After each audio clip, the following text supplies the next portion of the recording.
de Electricidad desnaturalizaron el propósito de la acción de protección. La sentencia bajo la ponencia de la jueza Carla Andrade Quevedo se concluye que los jueces excedieron sus competencias al reconocer derechos que, según la Ley Orgánica de Empresas Públicas, no correspondían a los servidores administrativos. Esta sentencia de la Corte Constitucional, aprobada por unanimidad este 14 de febrero del año 2025, es de última instancia y ha originado ya el reclamo. Ya los trabajadores de CENEL protestaron este último fin de semana, se van a declarar en rebeldía, no quieren devolver la plata. Más o menos se habla que son 80 millones de dólares que deben devolver al Estado ecuatoriano. ¿Qué comentario te merece sobre esta sentencia que ha dictado la Corte Constitucional, Ramiro? Buenos días. Buenos días, Rubén, muchas gracias por la invitación. Un saludo para todos los oyentes de mi querida Cuenca. Mira, primero que nada hay que dejar en claro qué pasó previamente a la sentencia de la Corte Constitucional para que la audiencia pueda tener un poco clara la película de qué es lo que estamos discutiendo.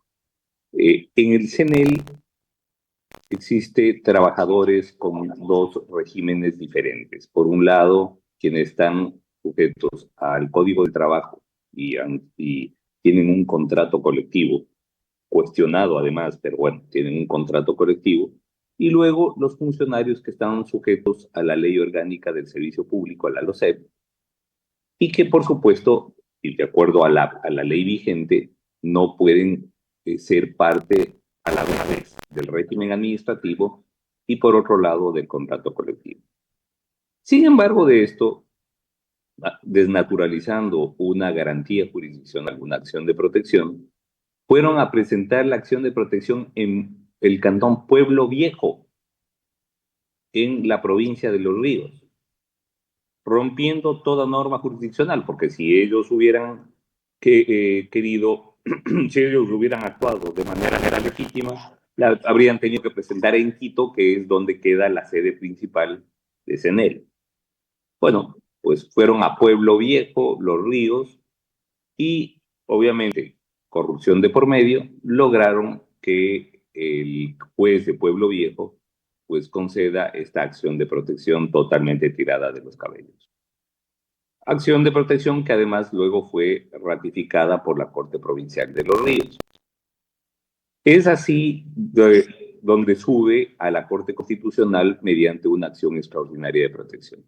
Esta acción extraordinaria de protección es resuelta por la Corte Constitucional, que entiendo que por unanimidad deja sin efecto estas sentencias dictadas en la provincia de Los Ríos, y no solamente eso, sino que manda a que Fiscalía analice si cabe procesar por prevaricato a estos jueces, me refiero al juez de Pueblo Viejo y a los jueces de la Corte Provincial que concedieron esta acción de protección, deja sin efecto lo resuelto, por lo tanto, queda sin efecto el que estos trabajadores pasen a formar parte también del contrato colectivo, lo cual tiene un costo anual de prácticamente 100 millones de dólares para los estados ecuatorianos.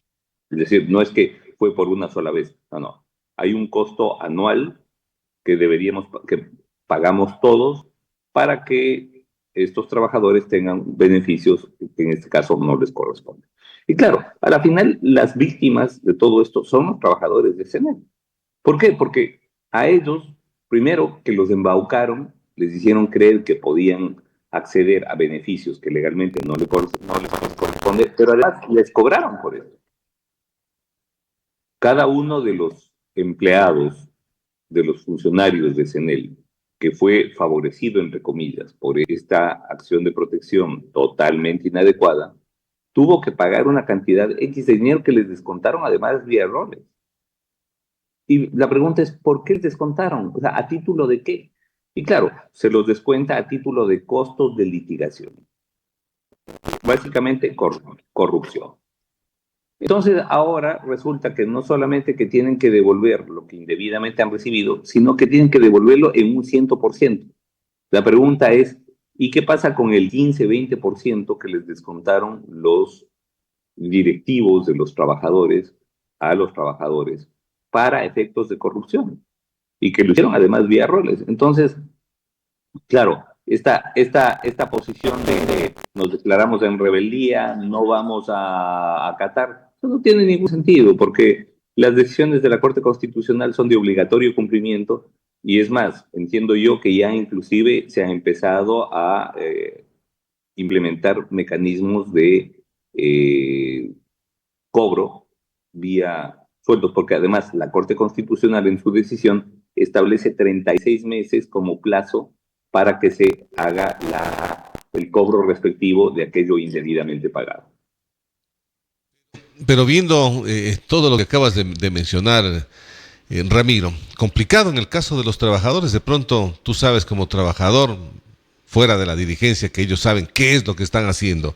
Y partiendo desde el hecho que pones tú como antecedente, ¿por qué ir a Pueblo Viejo a presentar este tipo de cosas? Y hemos visto, no solamente en este caso, un montón de casos que No, van... no son, mira tú los casos metástasis, purga, plaga, están llenos de eso, llenos de jueces que desnaturalizaron completamente las acciones de protección, las habeas corpus, y lo hicieron en favor o de temas de corrupción o de temas de narcotráfico.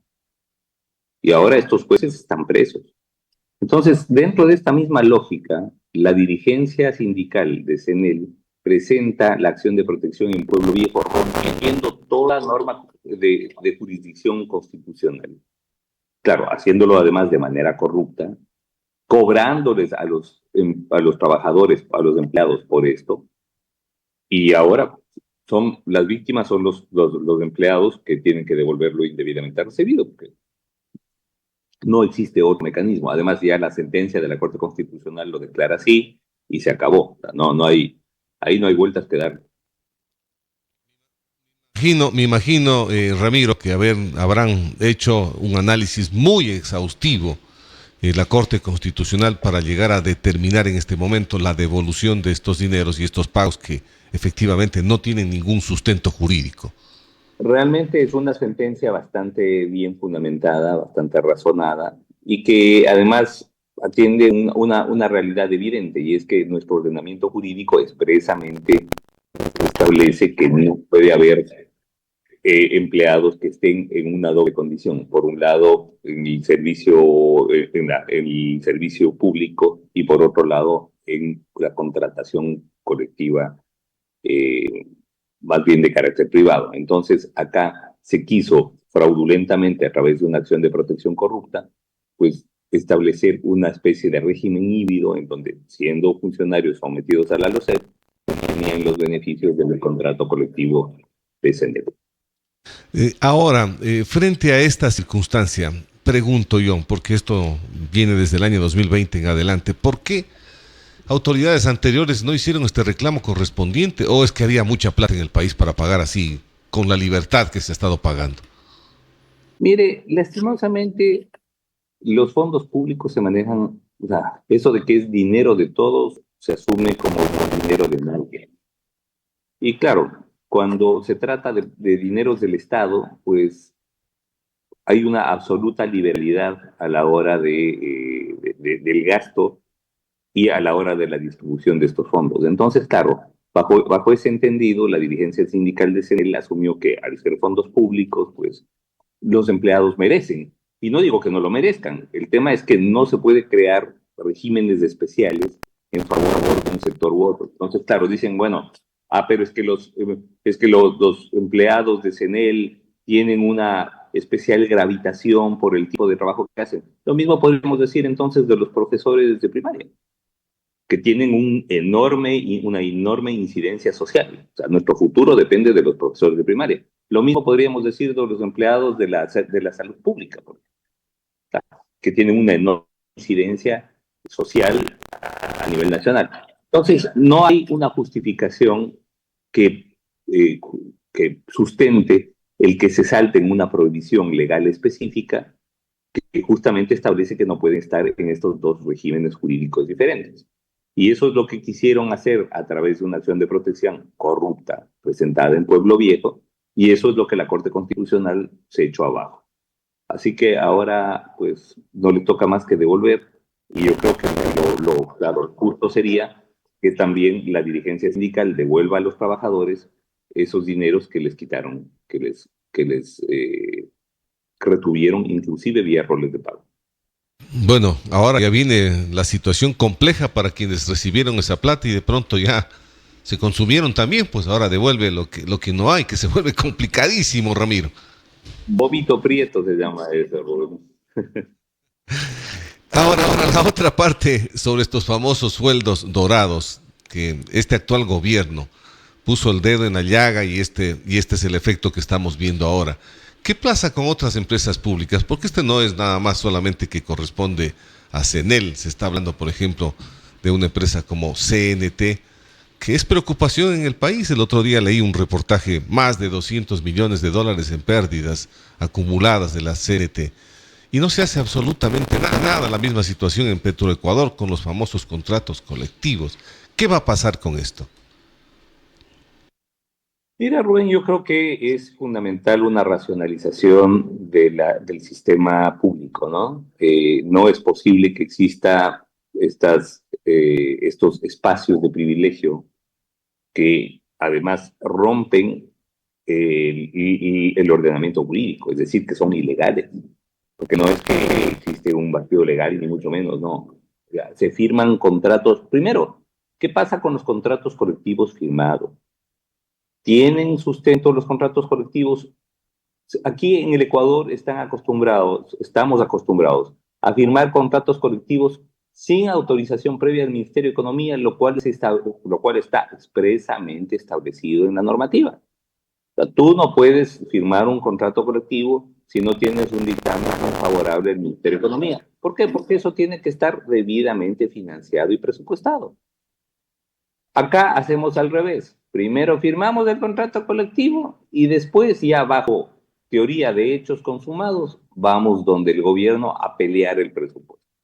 Entonces, esa falta de seriedad en la gestión sindical, en la gestión laboral, esa falta de solidaridad, además, en materia presupuestaria, porque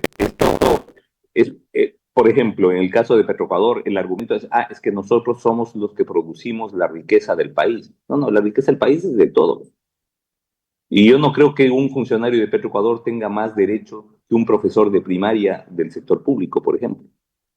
Y es más, o sea, podríamos discutir cuál de los dos tiene mayor gravitación y mayor incidencia en el futuro socioeconómico del país.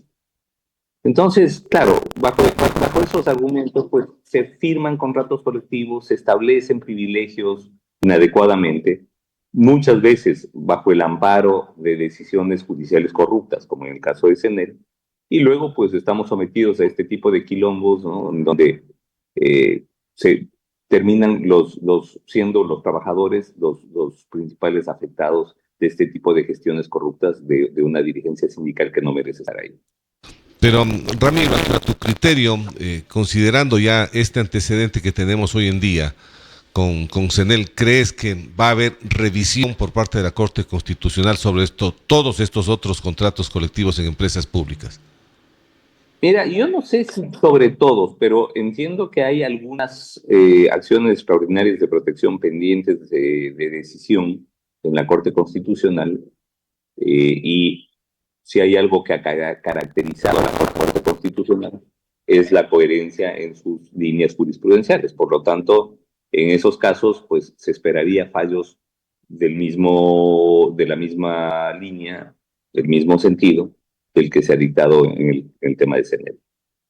Aprovecho este diálogo contigo, Ramiro, para abordar también un tema que sigue siendo motivo de preocupación y más que nada de polémica también. En estos últimos días hemos visto que el presidente de la República ha pedido de que se trate en la Asamblea Nacional para pedir ayuda a otros países aliados sobre el tema de la lucha contra la inseguridad, la delincuencia en el país, pronunciamiento que no se ha dado por parte de la Asamblea. Han calificado que más bien es una situación política y analistas y abogados que han manifestado que no tiene el presidente que pedir ningún permiso ni autorización a la Asamblea. ¿Cuál es tu criterio? Bueno, mira, ahí en esto, Rubén, yo concuerdo con que el presidente no necesita una autorización de la Asamblea. el acuerdo firmado por Guillermo Lasso, que luego fue refrendado el año anterior, a inicios del año anterior, por el presidente Noboa, pues fue inclusive sometido a dictamen de Corte Constitucional, de lo que yo recuerdo, y eso hace que la petición a la Asamblea Nacional pues no tenga ningún sentido jurídico. Ahora, claro, desde lo político electoral, pues obviamente lo que se está buscando es se está buscando orillar al correísmo a tomar una posición que además ya la ha hecho pública en cuanto a que no estarían de acuerdo con la participación de fuerzas militares extranjeras en tareas de combate a la criminalidad organizada. Así que me parece que esta petición del presidente es más electoral que jurídica. Ahora, viendo el tema, ya quitando la parte jurídica o electoral, ¿el Ecuador está en la capacidad de poder tener una lucha muy fuerte como la que estamos viendo en los actuales momentos contra la delincuencia organizada en el país? Mira, Rubén, mucho me temo que al ser el narcotráfico una actividad transnacional, si no existe una acción coordinada entre fuerzas militares nacionales e internacionales, difícilmente vamos a poder reducir los niveles de violencia y de narcotráfico, que en últimas es lo que interesa, ¿no? Lo que interesa es luchar contra una actividad que es claramente nociva y que distorsiona no solamente en materia de salud pública, sino también en materia económica, por la cantidad ingente de recursos que genera de origen delictivo. Ojalá que esto se pueda lograr, un contingente de ayuda bastante necesario para nuestro país. ¿Cómo calificas el tema de la inseguridad? ¿Le ves que ha crecido en el país? ¿Le ves que las situaciones se han ido de control aquí en el Ecuador? Mira, yo creo que, por un lado, los niveles de violencia siguen creciendo. Vemos que cada vez la violencia es mayor, que cada vez el número de muertes, los índices de muertes violentas siguen subiendo. Por otro lado, no veo un plan de seguridad estructurado, veo operativos, que sí, que siempre los ha habido, en donde sobre todo se privilegia la intervención de las Fuerzas Armadas en materias de seguridad ciudadana, lo cual ya así está comprobado que no es la mejor idea. Pero bueno, eso es lo que tenemos hoy por hoy. Ahora, yo creo que un plan sistemático, estructurado de lucha contra la criminalidad organizada, pues no hay. O sea, el famoso Plan Félix, me parece que hasta ahora, 14 meses después de haberse anunciado, no lo vemos por ningún lado. Como que falta mucho más, ¿no? Nos deja un sinsabor en esa parte. Así es, sí, efectivamente es decir, no vemos cuál es el plan y hacia dónde va, cuáles son los objetivos, cuáles son los límites, quiénes son los participantes, una clara delimitación de en qué participan las Fuerzas Armadas y en qué participa la policía, cuáles son los niveles de cooperación internacional que se requieren. No, nada de esto vemos y hemos llegado a un punto en que tienen que ir los ministros a un hospital del IES que aparentemente se encuentra tomado por la criminalidad organizada. Ramiro, muchísimas gracias por haber estado en nuestro espacio informativo. Un abrazo en la distancia y unos felices carnavales. Muchas gracias, estimado Rubén. Un saludo para toda mi querida cuenca, para la SUAY, a quien quiero tanto y debo tanto además. Y espero pues poder vernos muy pronto por allá. Gracias, ha sido el abogado Ramiro García aquí en este espacio informativo. Hemos hablado sobre estos millonarios contratos que ha tenido el CNEL y que bajo ya dictamen de Corte Constitucional, como dice el abogado, esto es de última instancia. No hay mucho que se pueda hacer, por más reclamos que vayan a presentar, esto es inapelable. Lo único que tienen que hacer es más bien ponerse a pensar los trabajadores cómo van a devolver la plata. Estamos hablando que son un poco más de 78 millones de dólares que cobraron en pagos no debidamente justificados y que tienen que devolverse.